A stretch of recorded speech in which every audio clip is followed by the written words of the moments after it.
नमस्कार मित्रों, मैं विकास शाक्या एक बार फिर से आप सबका स्वागत करता हूँ अपने चैनल पर और आज हम डिस्कस करेंगे कठोपनिषद इसके तीसरे भाग को।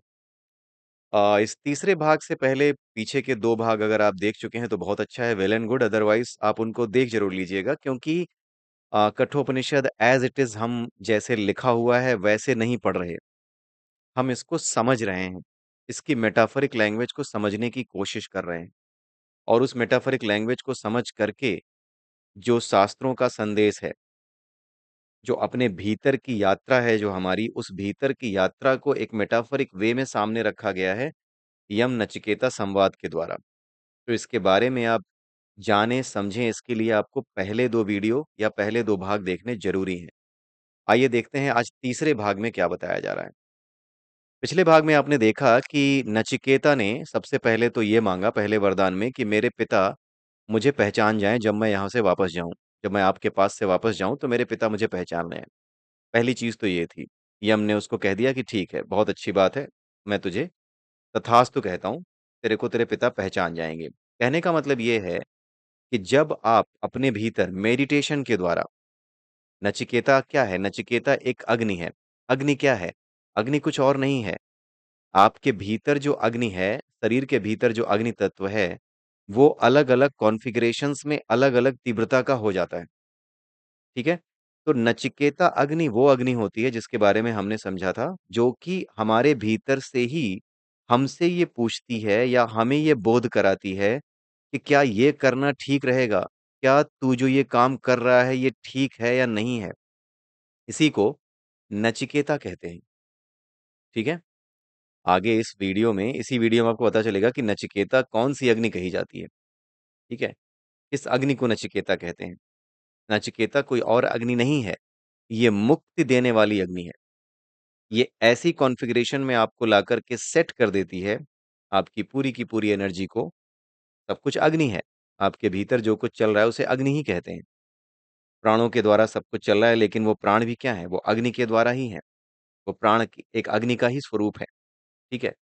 तो ये जो अग्नि है, एक ऐसा कॉन्फ़िगरेशन है नचिकेता अग्नि जिस स्थिति में आप ऐसी स्थिति में आ जाते हो, जिस कंडीशन में या जिस कॉन्फ़िगरेशन में आप एक ऐसी स्थिति में आते हो, जहाँ पर आपकी बुद्धि संसार से बिल्कुल हट जाती है। सांसारिक भोगों से, सांसारिक इच्छाओं से बिल्कुल हट जाती है।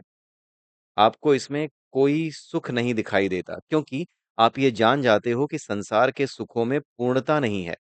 कोई भी व्यक्ति सुखी नहीं होना चाहता, कोई भी व्यक्ति पूरी दुनिया का राजा नहीं बनना चाहता, कोई भी व्यक्ति पूरी दुनिया का सबसे अमीर आदमी नहीं बनना चाहता। वो केवल एक चीज़ चाहता है, पूर्ण हो जाना, कंप्लीट, कंटेंट फ़ील करना। अपने आप को कंप्लीट या पूर्ण अनुभव करना ही हर एक व्यक्ति का उद्देश्य है। इसी पूर्णता के लक्ष्य को प्राप्त करने के लिए, इसी टारगेट को पाने के लिए ही जो व्यक्ति होता है, हर व्यक्ति होता है, वो अपने आप को तरह-तरह की चीज़ों में उलझाए रखता है, जहाँ पर भी उसको संभावना दिखती है कि यहाँ से मुझे पूर्णता प्राप्त हो जाएगी। अगर मैंने ये कर लिया, तो मैं पूर्ण हो जाऊँगा, यानी इसके बाद कुछ और नहीं रहेगा। हर काम को वो ऐसे ही करता है, जैसे इसके बाद कुछ शेष नहीं रहेगा पाने को। करता है, लेकिन सबकॉन्शियसली वो यही जान रहा होता है कि इसके बाद एक नया टारगेट मैं सेट कर लूँगा अपने लिए। तो हमेशा वो किसी एक टारगेट से दूसरे टारगेट पे, दूसरे से तीसरे टारगेट पे कूदता रहता है। लेकिन जो नचिकेता अग्नि होती है, वो ये कहती है कि ठहर जाओ, कहाँ पड़े हो चक्कर में, कोई नहीं है टक्कर में। ये बात होती है उसकी। वो आपको सारी चीज़ों से मुक्ति दिला देती है, सारी चीज़ों से छुट्टी करा देती है। तो नचिकेता अग्नि आप ऐसे समझ जाइए कि it's just a configuration of your fire element inside your body. आपके फायर एलिमेंट का एक निश्चित समय पे एक निश्चित कॉन्फ़िगरेशन होता है।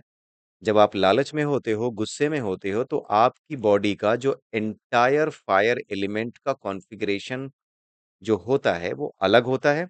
जब आप शांत होते हो, तो निश्चित रूप से उसका अलग होता है और जब आप मुक्ति की अवस्था के विषय में सोचते हो, आध्यात्म के विषय में सोचते हो, धार्मिकता में होते हो, आध्यात्मिकता में होते हो, तो हर स्थिति में अलग-अलग कॉन्फ़िगरेशन आपकी फायर एलिमेंट का होता है। तो फायर एलिमेंट का वो कॉन्फ़िगरेशन जो आपको संसार की निस्सारता या फिर ये संसार है, इसमें कुछ है या नहीं, मैं इन इच्छाओं को पूरा करके क्या करूँ? जो संसार में इच्छाएँ हैं उनको पूरा करके क्या करूँ? ना करूँ तो क्या करूँ? इच्छाओं को जीना ज़रूरी है तो फिर इच्छाओं से छुट्टी कैसे पाऊँ?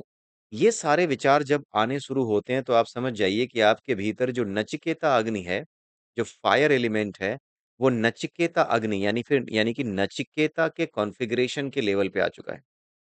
Nachiketa is nothing but the specific configuration of your fire element inside you. इतना आप समझ जाइए। ये जो है इसका मेटाफोरिक मीनिंग है जो यहाँ पे समझाने की कोशिश की गई है। ठीक है? कोशिश क्या उसमें कामयाब भी हुए, ये तो शंकराचार्य जी हैं जिनकी लिखी हुई बातें हम यहाँ पे दोहरा रहे हैं। और मैं आपको बता दूँ कि मैं जो आपकी गीता प्रेस गोरखपुर है, उसकी जो ईशादि 9 उपनिषद हैं, उसी बुक को लेकर के मैं बैठा हूँ। उसी बुक को लेकर के मैंने ये नोट्स बनाए हैं, उनको पढ़ा है, समझा और अब आपके सामने मैं ये बातें रख रहा हूँ। तो नचिकेता ने जो है जब कहा कि मेरे को मेरे पिताजी पहचान जाएँ, तो इसका मतलब ये है कि जब व्यक्ति अपने वास्तविक स्वरूप में पहुँचने की कोशिश करता है, आत्म स्वरूप को जानने की कोशिश करता है और जब वो मृत्यु के रहस्य को जानने का प्रयास करता है इस कोशिश में जब वो मृत्यु को जानने का प्रयास करता है कि वो क्या करेगी, तो वो ये सोचता है, ठीक है? वो क्या करती है, उसके मॉडस ऑपरेंडी क्या है मृत्यु की, तो वो ये सोचता है कि मैंने इसके द्वारा, मृत्यु के द्वारा बाकी चीज़ें तो जान ली या फिर बाकी चीज़ें जान तो जाऊँगा, लेकिन कहीं ऐसा ना हो कि मैं संसार में जो मेरा रूप है, ठीक है? संसार में जो मेरा रूप है, उस पर कोई असर पड़ जाए या फिर वो रूप मेरा और ये दोनों चीज़ें अलग-अलग हो जाएँ, राइट? या फिर दोनों में मुझे एक सार देखने के बजाय दोनों चीज़ें अलग-अलग दिखने लगें, यानी अभी भी द्वैत दिखाई दे। डुअलिटी अभी भी कहीं दिखाई तो नहीं देगी, तो ये डुअलिटी ना रह जाए, राइट? और मेरे पिता यानी मेरा वास्तविक स्वरूप और मैं, ये दोनों एक ही हैं और जो मेरा प्रकट स्वरूप है, ठीक है? जो पिता रूप में दिख रहा है, वो प्रकट स्वरूप है। जो मेरा प्रकट रूप है, जो शरीर के रूप में है, उस शरीर को और इस आत्म तत्व को, जिसको मैं जानना चाह रहा हूँ, कहीं इन दोनों को ही मैं अलग-अलग ना देखने लगूँ। वो मुझसे अलग ना दिखाई दे और वो मुझे अपने से अलग ना समझे और मैं उसे अपने से अलग ना समझूँ। ऐसी स्थिति नहीं होनी चाहिए। मैं तो जान रहा हूँ कि हाँ, वो मेरा ही अंश है, लेकिन ऐसा ना हो कि वो मेरे को पहचानने से इनकार कर दे। जो शरीर है, जो शरीर का बोध है, वो शरीर का बोध आत्मा के बोध से ना मिलकर के अभी भी द्वैत स्थिति में ना रह जाए, डुअलिटी की स्टेज में ना रह जाए।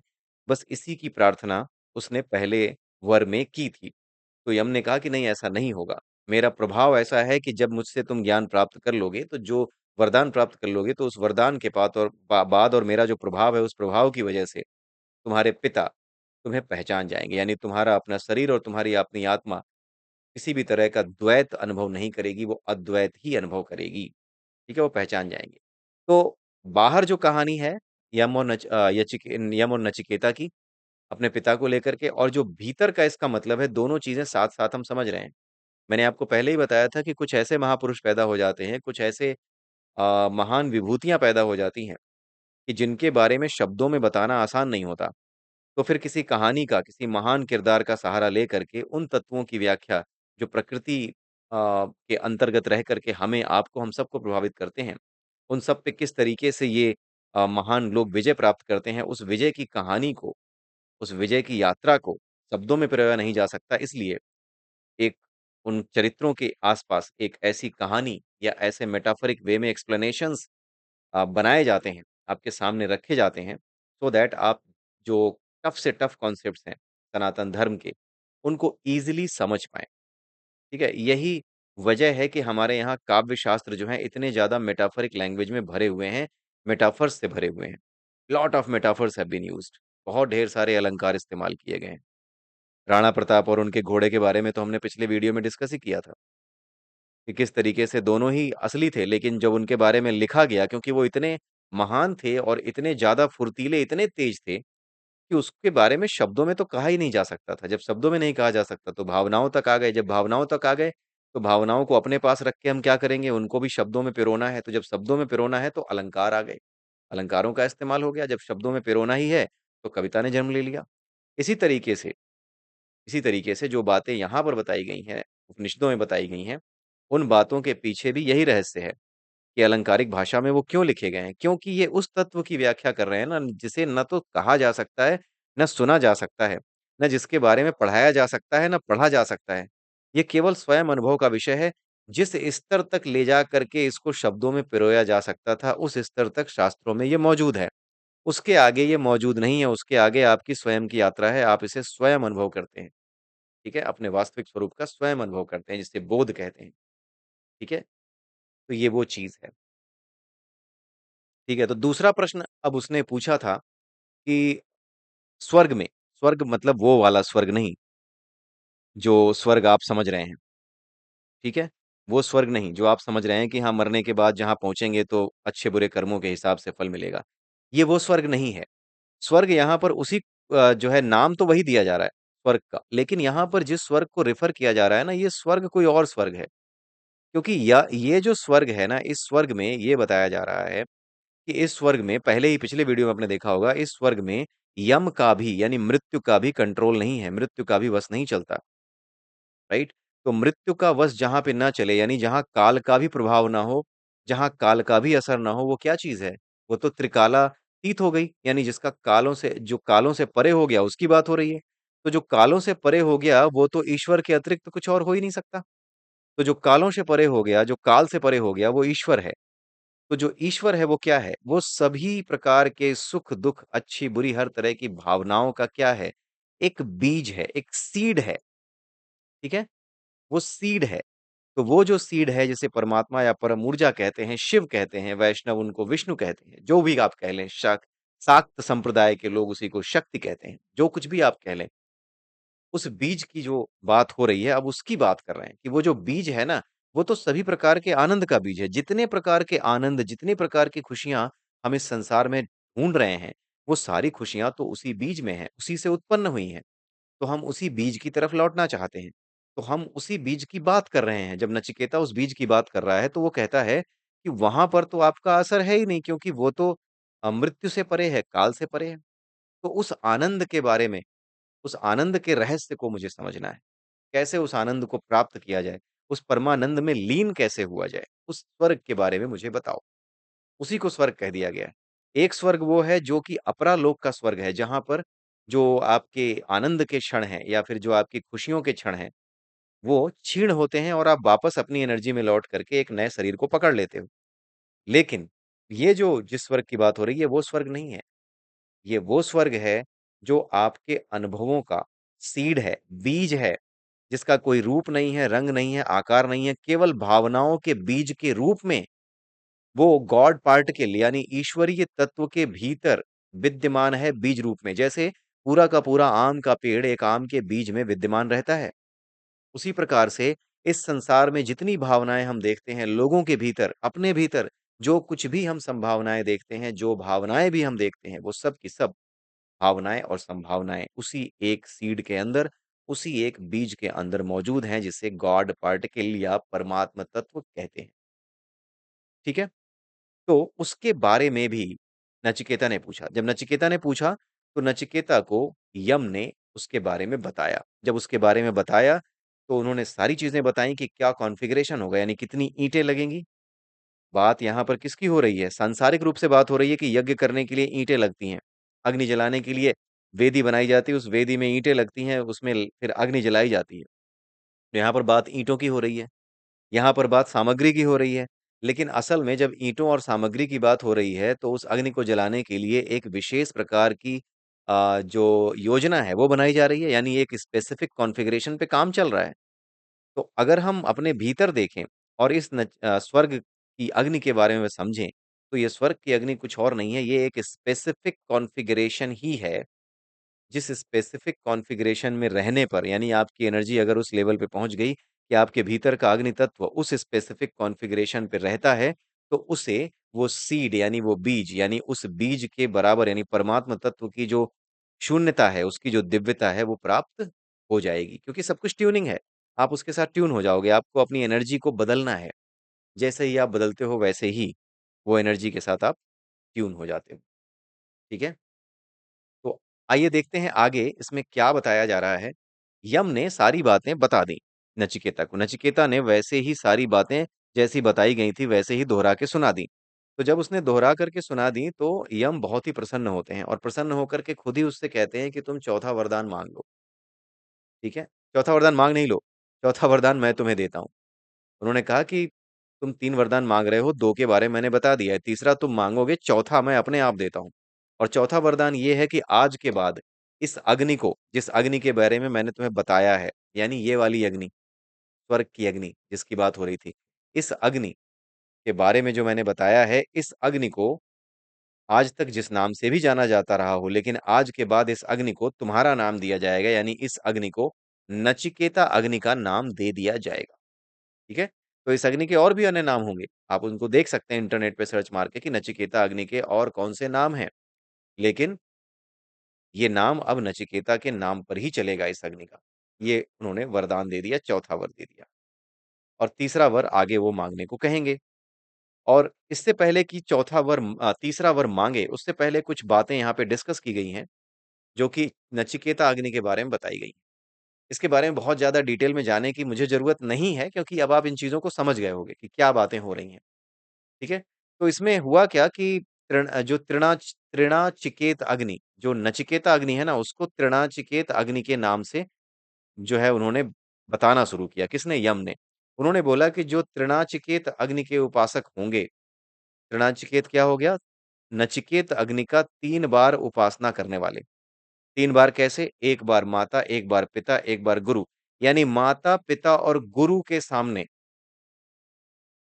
के सामने जो इस नचिकेत अग्नि को अलग-अलग प्रज्वलित करता है, यानी इसकी उपासना करता है, यानी अपनी माता के साथ और अपने पिता के साथ और अपने आचार्य के साथ जब वो रहता है, तो हमेशा इसी अग्नि में स्थापित रहता है। यानी हमेशा नचिकेता अग्नि में ही जो स्थापित रहता है या उसके साथ ट्यून रहता है या उस कॉन्फ़िगरेशन में रहता है, ठीक है? वो व्यक्ति क्या करता है? वो व्यक्ति इस जीवन में अपने शरीर में रहते हुए ही मुक्त अवस्था में रहता है। ठीक है?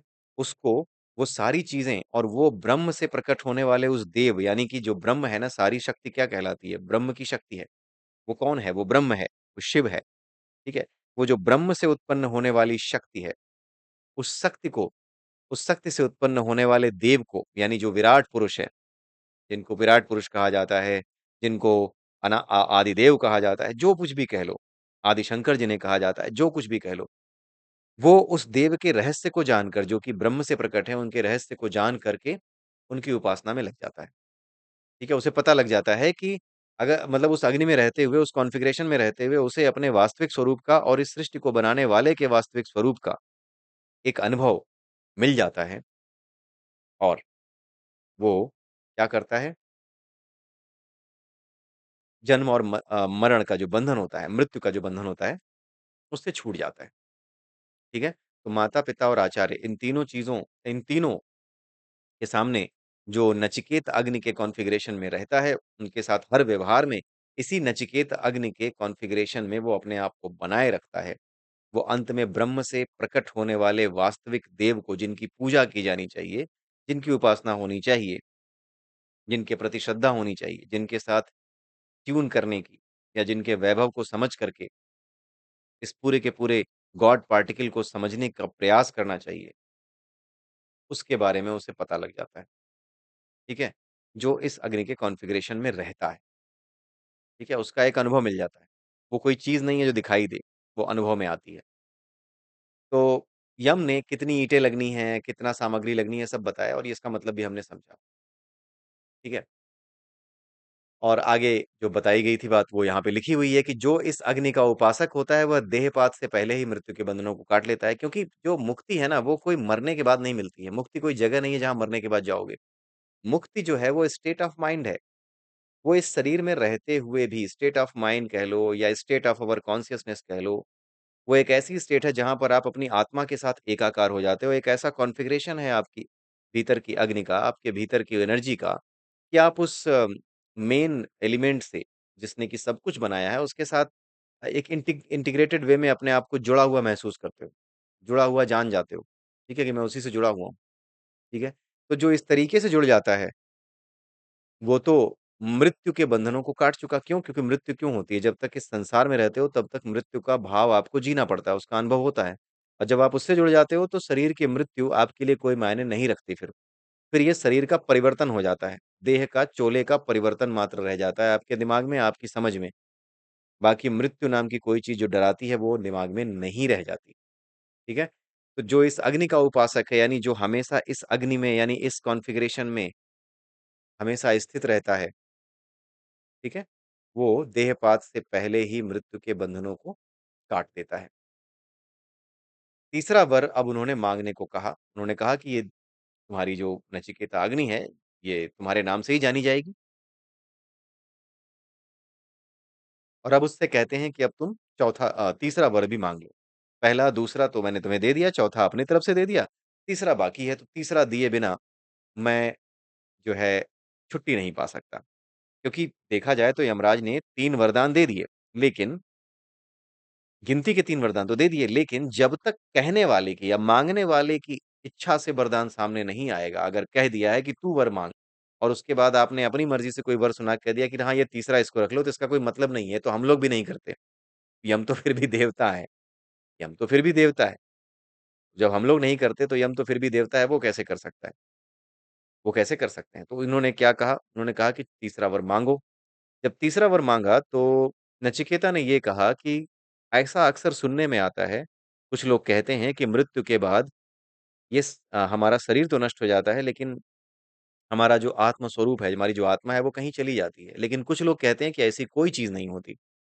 कुछ लोग कहते हैं कि आत्मा होती है, कुछ लोग कहते हैं कि आत्मा जैसी कोई चीज़ नहीं होती। तो इसके बारे में मुझे आप निश्चय पूर्वक बताइए, सत्य क्या है वो बताइए। ये प्रश्न इसने पूछा, नचिकेता ने। जब नचिकेता ने पूछा तो हम समझते हैं कि ये जो चीज़ है इसने बड़ी टफ चीज़ पूछी है और इसको समझने के लिए इसके अंदर योग्यता होनी चाहिए, पात्रता होनी चाहिए। और पात्रता कैसे आती है? हर चीज़ से विरक्ति जिसके भीतर हो, उसी के भीतर इस तरह के ज्ञान को प्राप्त करने की पात्रता होती है। इसलिए उन्होंने उसकी जो विरक्ति का स्तर है, उसको चेक करने का प्रयास किया, उसकी परीक्षा ली। तो उन्होंने क्या किया? उन्होंने कहा कि जो प्रश्न तुमने पूछा है, वो प्रश्न तो देवताओं ने भी पूछे हैं और उन्हें भी इसके बारे में डाउट हुआ है। वो भी डाउट में रहते हैं, ठीक है? इसलिए तुम इस चीज़ की तरफ मत जाओ। ये अच्छे-अच्छे देवताओं को भी समझ में नहीं आई है, तुम्हें क्या समझ में आएगी? उन्होंने उसको बरगलाने की, समझाने की कोशिश की। इसलिए तुम कुछ और वर माँग लो। इस वरदान को मेरे लिए ही छोड़ दो। ठीक है? यानी इस जानकारी को तुम मेरे लिए ही छोड़ दो, ये मेरे पास ही रहने दो। तुम इस जानकारी को धारण करने का प्रयास मत करो कि मृत्यु के बाद आत्मा है या नहीं है, कहाँ जाती है, इस बारे में बताने समझने की कोशिश तुम मत करो। इस ज्ञान को है कि नहीं है, क्या है, ये सब मेरे पास रहने दो। ऐसा शुरुआत की। किसने? यम ने। इसके बाद यम ने और भी लालच दिए।